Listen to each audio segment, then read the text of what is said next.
یهودیان څوک دي؟ یهودیانو ته ولې یهودیان وایي؟ د یهودیت دین په لومړیو کې څه ډول دین و؟ په یهودیت کې د واده مراسم څه ډول وي؟ څونه یهودیان په ټوله نړۍ کې ژوند کوي؟ دا ټول په نننۍ چمتو شوي ویډیو کې.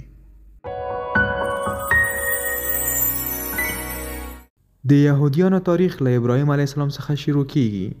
نو ښه به وي چې د ابراهیم علیه السلام په ژوندانه باندې هم لږ څه رڼا واچوو. ابراهیم علیه السلام په بابل کې اوسېده او پلار یې عزر نومېده. حضرت ابراهیم لومړی شام ته او وروسته مصر ته ولاړ او هلته انسانان د الله جل جلاله بندګۍ ته راوبلل. په دې وخت کې د مصر پاچا د ده له ښځې څخه خارق‌العاده کارونه ولیدل. نو یوه مینځه یې ورکړه چې وروسته د حضرت ابراهیم علیه السلام زوی اسماعیل ورڅخه پیدا شو. وروسته د حضرت ابراهیم علیه السلام بل زوی حضرت اسحاق له بیبي سارا څخه چې د مصر پاچا یې په خارق‌العاده کارونه حیران کړی و پیدا شو. اسحاق 2 زامن درلودل چې یو یې عیسو او بل یې یعقوب و. د یهودیت دین په لومړیو کې آسماني دین و.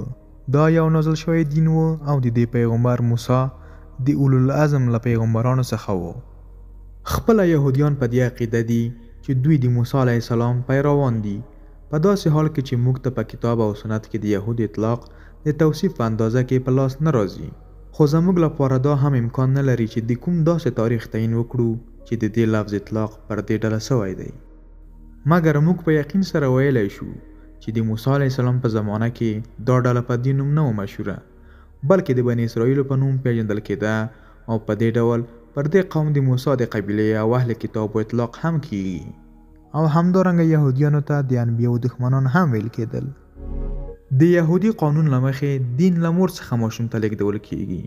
نو که چیرې یو یهودي سړی له یوه غیر یهودي ښځې سره واده وکړي نو د دوی ماشوم به یهودي نه وي.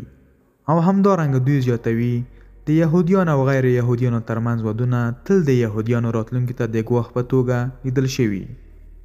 له دې مو هم خبر کړم چې په یهودیت کې د واده حلقه د یهودیانو د واده په مراسمو کې مهم رول لوبوي.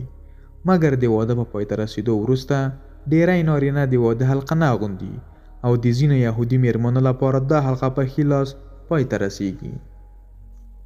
په نړۍ کې ټول 14 میلیونه یهودیان ژوند کوي چې 6 میلیونه په امریکا، 6 میلیونه په آسیا، 2 میلیونه په اروپا او 100,000 کسان په افریقا کې میشت دي. دا و زموږ چمتو شوي معلومات. هیله ده چې د خوښۍ وړ مو ګرځېدلي وي.